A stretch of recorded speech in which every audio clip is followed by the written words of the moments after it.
Hello guys and gals, and this is another episode. If this one goes up, then good. But I have all these made in advance anyways, so yeah. This is another episode of World of Warcraft, the official cookbook by Chelsea Monroe-Cassel. And it's a really fascinating book. As for copyright information, if it violates any copyrights at all that this is up on YouTube, then simply email me with the address in the description and I will take it down immediately. And so, yeah. This is really good. Let's see, in the last one, okay, we did, we left off with, last one we did was sour goat cheese. So now we are ready for spiced bread stuffing. Now, I already made this video once, and then it said, oh, camcorder failed or something. So I'm not sure exactly why I did that. So hopefully it doesn't do it again. It's the first time that my camera has ever actually failed on my phone. So I'm not sure exactly why, but here we are. So this is the second time doing this video, which is fine. Anyway, right here we have a picture of spiced bread stuffing, and we are going to focus in on this. It says this is an apprentice level recipe. Prep time is 15 minutes. Bake time is 45 minutes, and it makes 8 to 10 servings. It pairs well with the slow roasted turkey on page 141, or episode 9, I think, which hasn't been put up yet, or even made, or even thought of. But anyways, well, all you need is, oh wait, what better accompaniment to a fine celebration of the season's bounty than a heaping helping of stuffing alongside a generous slice of turkey? That is a good question. Well, all you'll need is 1 loaf of Mulgore spice bread, which is on page 83. Yeah, we've already covered that one. Or 8 to 10 cups of large bread cubes.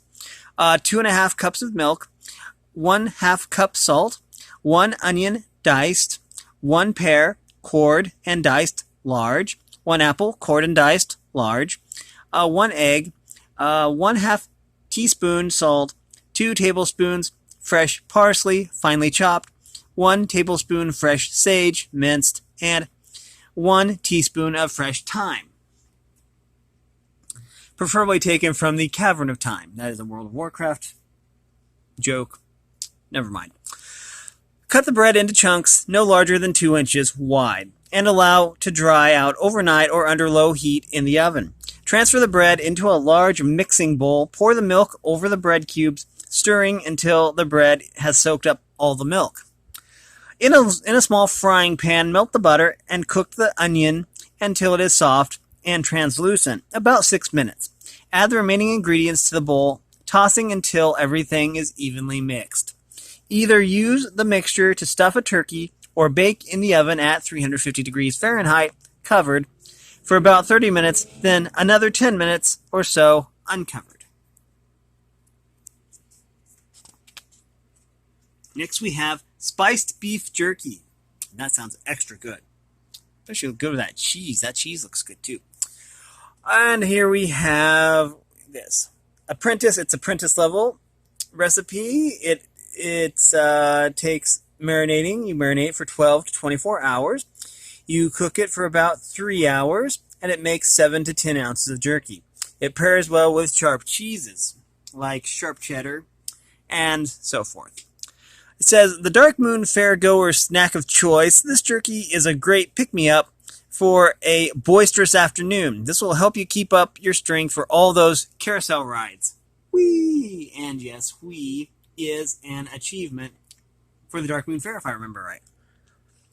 Anyways, all you need is 1 pound roast beef sliced 1/8 inches thick, 3 tablespoons of soy sauce, 3 tablespoons brown sugar, 1 teaspoon onion powder, 1 teaspoon garlic powder, and 1 teaspoon sesame oil. Now, it says, combine all the ingredients in an airtight bag and allow to marinate overnight, or for a full day. Before starting to dehydrate, move the oven racks to the top and bottom positions. Slide a baking sheet lined with aluminum foil onto the bottom rack of the oven to catch drips. Shake any excess marinade off the meat and hang either from the top oven rack itself or from wooden skewers suspended between the grills of the rack.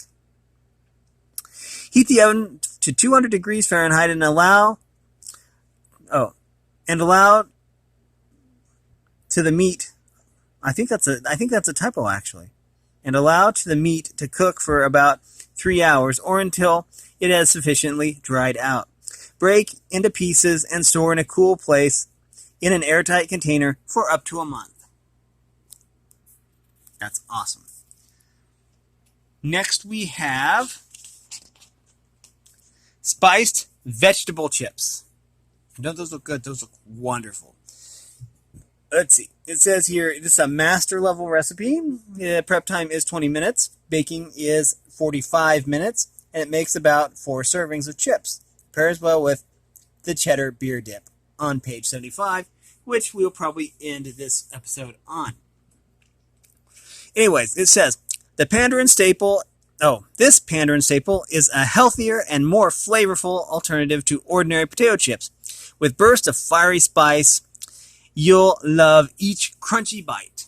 And, okay. What you'll need, and there's a, it's one of the mantids. Yeah, I think that's what they're called. Okay. You'll need 1 parsnip, 1 carrot, 1 medium sweet potato, 1 raw beet, 2 tablespoons olive oil, 1/4 teaspoon mild chili powder, and 1/2 teaspoon coarse salt, plus more for sprinkling. Okay. And here's what you do. You preheat the oven to 300 degrees Fahrenheit and line several baking sheets with parchment paper. Thinly slice all the vegetables using a mandolin slicer or a sharp knife. And toss with the olive oil, chili, and salt. Keep the parsnips and sweet potatoes separate from the beets so the red color doesn't get all over the other veggies. Let any excess oil drip back into the bowl, then lay the chips out on the baking sheets in a single layer that doesn't overlap too much. Baking the chips will work best if similar vegetables are put on the same baking sheet. So pair the carrots and the parsnips and give the sweet potatoes and the beets their own sheets. Bake for around 30 minutes, then check for doneness. The chips should be mostly dry to the touch when done and crispy. Remove the chips as they finish baking and continue to check the rest until the whole batch is finished. Allow to cool before eating and sprinkle with a little extra salt. Cook's notes. Many vegetables make delicious chips, but the baking times on each may vary. Keep a close eye on them and make sure they don't burn.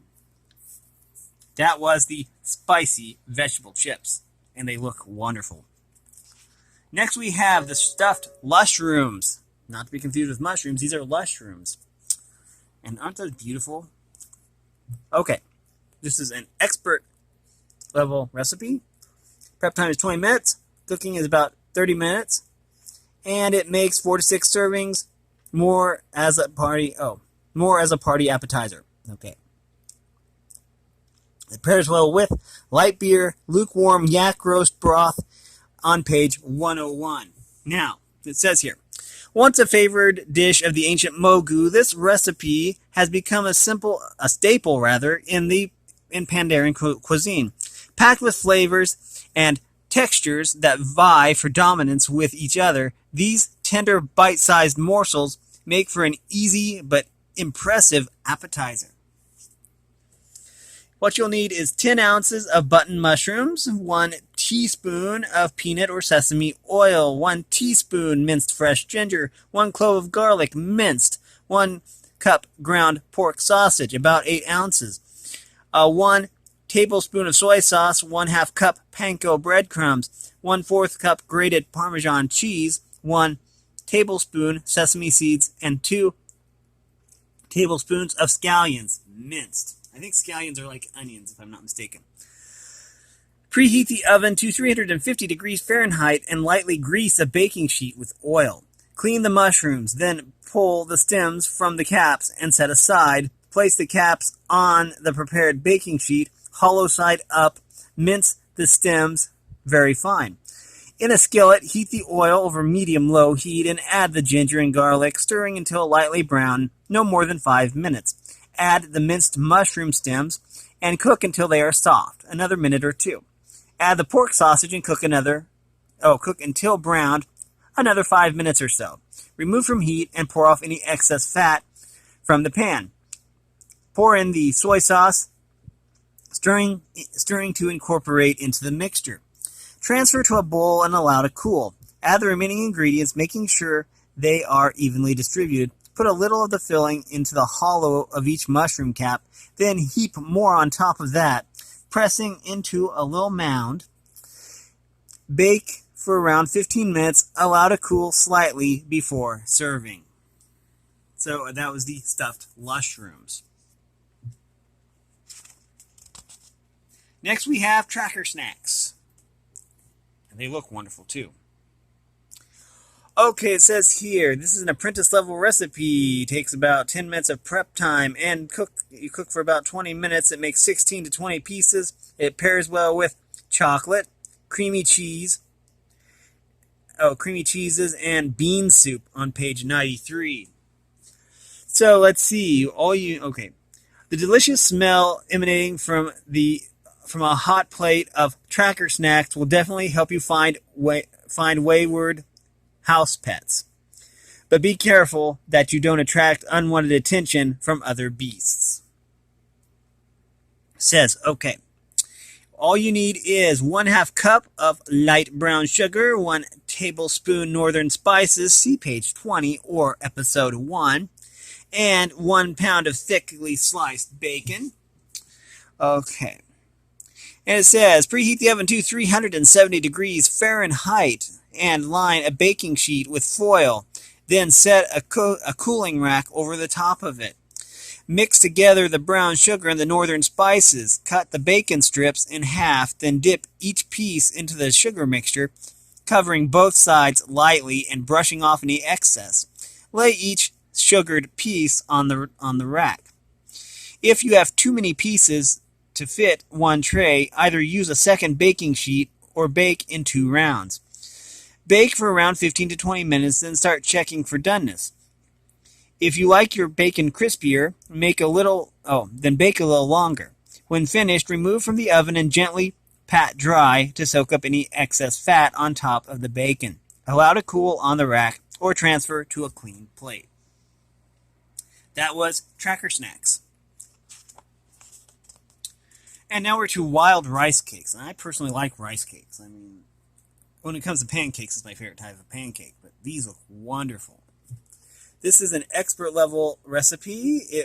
Prep time is 10 minutes. Cooking time is 30 minutes. And it makes about 10 rice cakes. It pairs well with the slow roasted turkey on page 141 and other poultry. So it's good with duck and chicken, turkey, pheasant, quail. Not that I ever have any like pheasants or quail or anything like that. But anyways, made in the north of Kalimdor, according to a traditional night elf recipe, these rice cakes showcase all the healthy, earthy goodness of natural ingredients.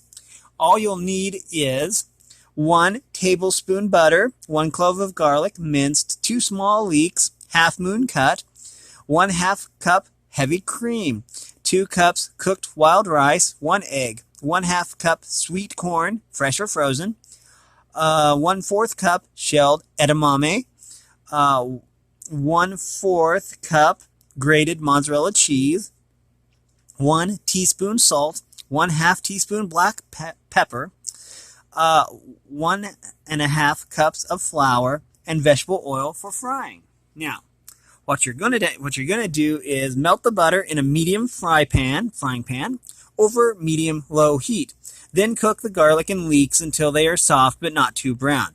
About 3 minutes. Pour in the heavy cream and stir for another minute until the leeks have absorbed some of the liquid. Remove from heat, transfer to a mixing bowl, and allow to cool. Add in all other ingredients except the flour, mixing thoroughly, gradually working in the flour until you have a dense dough that isn't too sticky. Pour just enough of the oil into a frying pan to cover the bottom. Okay, so you just pour just enough oil in the frying pan to cover the bottom. Okay, and heat over medium-low.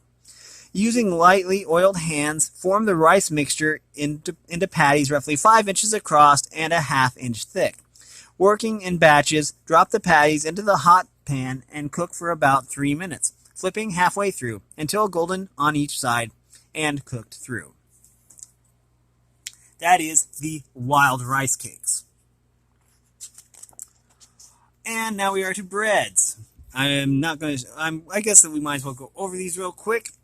On page 65, we have the Buttery wheat rolls, Conjured Croissants on 67, Cornmeal Biscuits on 69, Crusty Flatbread on 71, Essential Brewfest Pretzels on 73, Cheddar-Beer Dip on 75. That's where we're going to end the episode.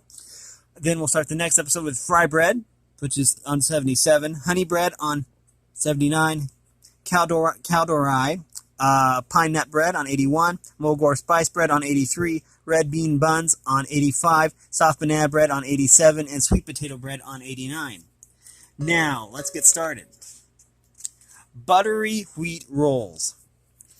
This is an expert level recipe. Prep time is 20 minutes, rising time is 20 minutes, and baking time is 20 minutes. That's easy to remember, and it makes about 20 rolls. So this is a 20-20-20-20 recipe. Pairs well with any of the various any savory entree or soup. That's what pairs good with. So, if you find yourself in need of a soft roll full of sweet, warm, buttery goodness, then look no further. Light and fluffy, these make an excellent pairing with any meal, but especially soups. All you need is, let's take a better look at those rolls. Need 2 cups of milk warmed. You need 2 teaspoons of sugar, 1 tablespoon instant yeast, 4 tablespoons of salted butter, melted, plus a little more for the tops, 1 teaspoon of salt, and 5 cups of flour. And in a large bowl, combine the milk and sugar, stirring until the sugar has dissolved. Add the yeast and let sit for a minute. Add the melted butter and salt, then gradually work in the flour until you have a nice light dough. Turn out onto a floured surface and knead for several minutes until the dough bounces back when it is poked. Poke. Preheat the oven to 400 degrees Fahrenheit and butter an 8.5 by 12 inch baking pan. Divide the dough in half, then each half into 10 balls of dough, pulling the dough around until each ball is smooth and even. Place the rolls in the buttered pan, evenly spaced and just barely touching. Cover and let rise for 20 minutes. Bake for around 20 minutes or until the tops are a nice golden brown. Brush with salted butter and serve warm. That is the buttery wheat rolls. Now we are to Conjured Croissants. That jam looks good too. Wow. This is a master level recipe. The prep time is 10 minutes, the rising time is 1 hour, and the baking time is 15 to 20 minutes rather. Makes around 20 croissants, and it pairs well with your favorite jams or preserves. These flaky, buttery crescents, all but melt in your mouth. They are showy rolls for breakfast, tea, or special occasions, and are sure to impress even the grumpiest orc. Make sure to summon extras for hungry and underprepared adventurers. All it takes is 1 batch of buttery pastry dough from page 23 or episode 1 and 1 egg beaten. It says you divide the dough in half, rolling each half out into a large rectangle roughly 20 by 10 inches. Slice this across the long side into 5 smaller rectangles, approximately 10 by 4 inches, and then slicing each of those diagonally into 2 triangles, starting at the wider side for each triangle. Tightly roll up each piece of dough, settle each croissant onto the baking sheet with the point of the dough tucked under each roll. Gently curve the end of each croissant into a crescent shape. Cover and allow to rise in a warm place until larger and puffy, roughly 1 hour. Brush each croissant with the beaten egg. Bake at 400 degrees Fahrenheit for 15 to 20 minutes or until a nice golden brown. That was the Conjured Croissants. Now we're ready for the Cornmeal Biscuits. And down there's a Tauren warrior, apparently. Looks like a death knight, kind of, maybe. I don't know. Anyways, this is cornbread biscuits, and they look wonderful, I might add. This is an apprentice-level recipe. Prep time is 5 minutes. Baking time is 25 to 30 minutes. And it makes about a dozen biscuits. It pairs well with the Dragon Breath chili on page 97 and butter and honey. Cornbread is always good with butter and honey, I might add.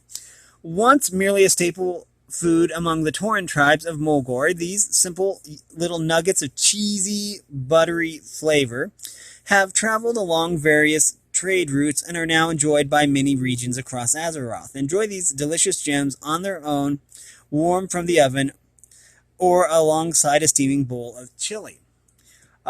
You'll need 1 1/3 cups all-purpose flour, 1 cup cornmeal, 2 1/2 teaspoons of baking powder, 1/2 teaspoon salt, 1 cup salted butter, 1/2 cup shredded cheddar cheese, and 1 cup of buttermilk. You preheat the oven to 375 degrees Fahrenheit and line a baking sheet with parchment paper. Combine the flour, cornmeal, baking powder, and salt in a medium bowl.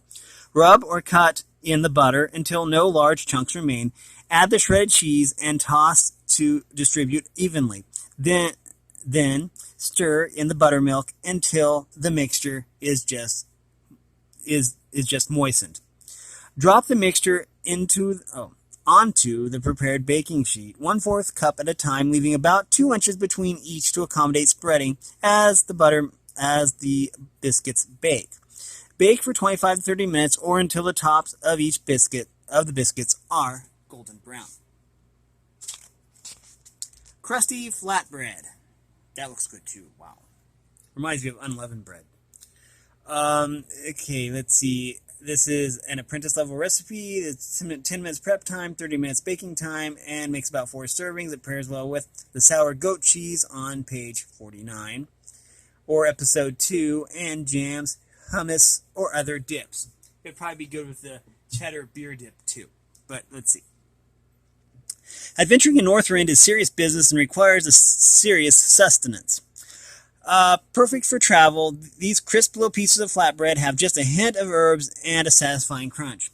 What you'll need is 1 3/4 cups of flour, 1 tablespoon fresh rosemary, minced, 1 teaspoon baking powder, 1 3/4 teaspoon salt, 1/3 cup olive oil, plus more for brushing, a 1/2 cup of water, and flaky sea salt. Preheat the oven to 450 degrees Fahrenheit and place a flat baking sheet on the middle rack.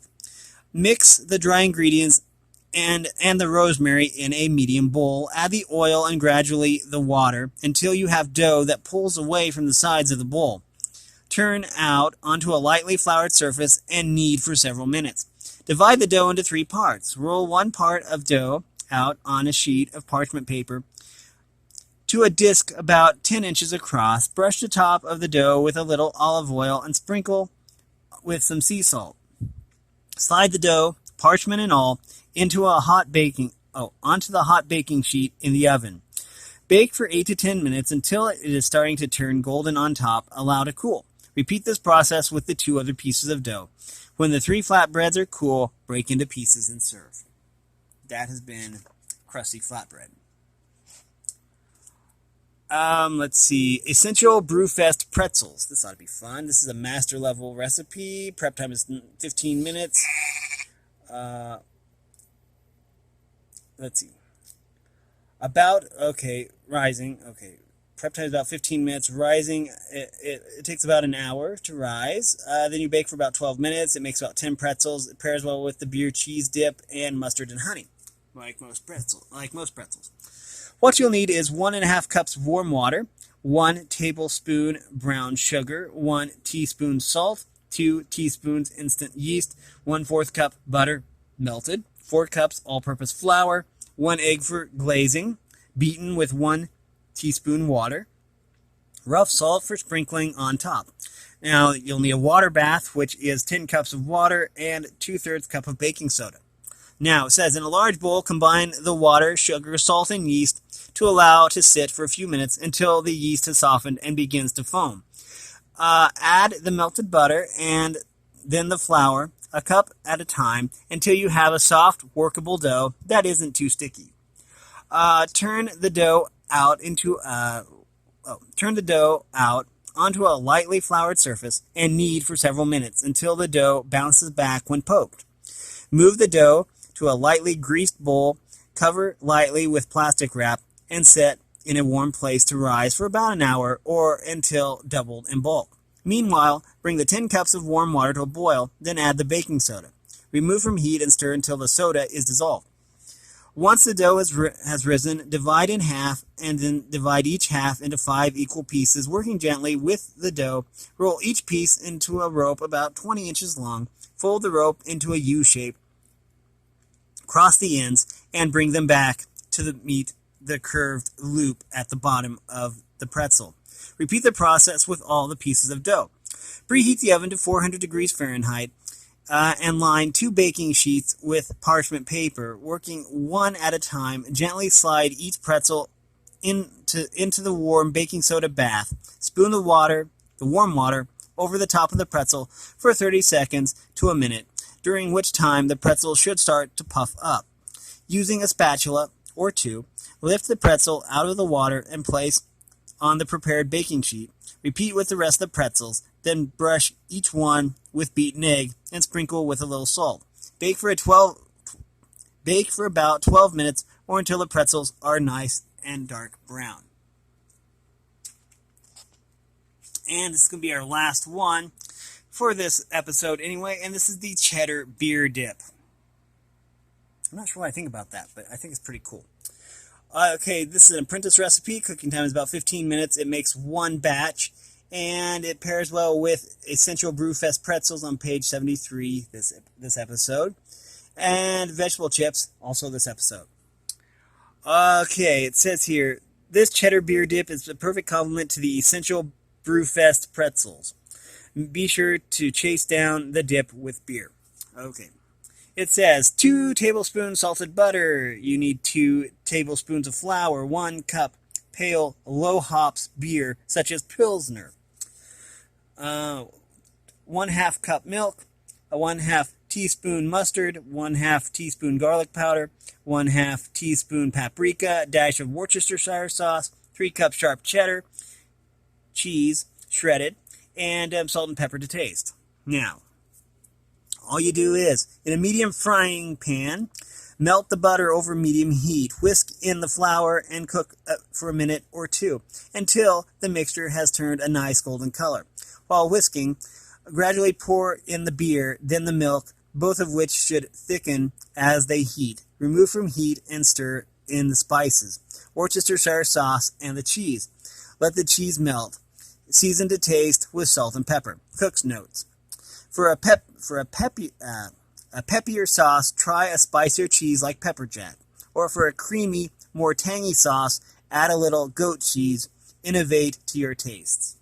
And that will do it for this reading. We have read 12 recipes. This has been a reading from World of Warcraft, the official cookbook by Chelsea Monroe-Cassel. And again, if there is any copyright issue here, let me know and I'll take the video down instantly. All that information, along with support information, is in the description below. Also, if you like this content, make sure you like and subscribe and ring the bell so you know when I upload. And also, thanks for all the support and for watching this video. As always, thanks for watching, everyone, and have a great day.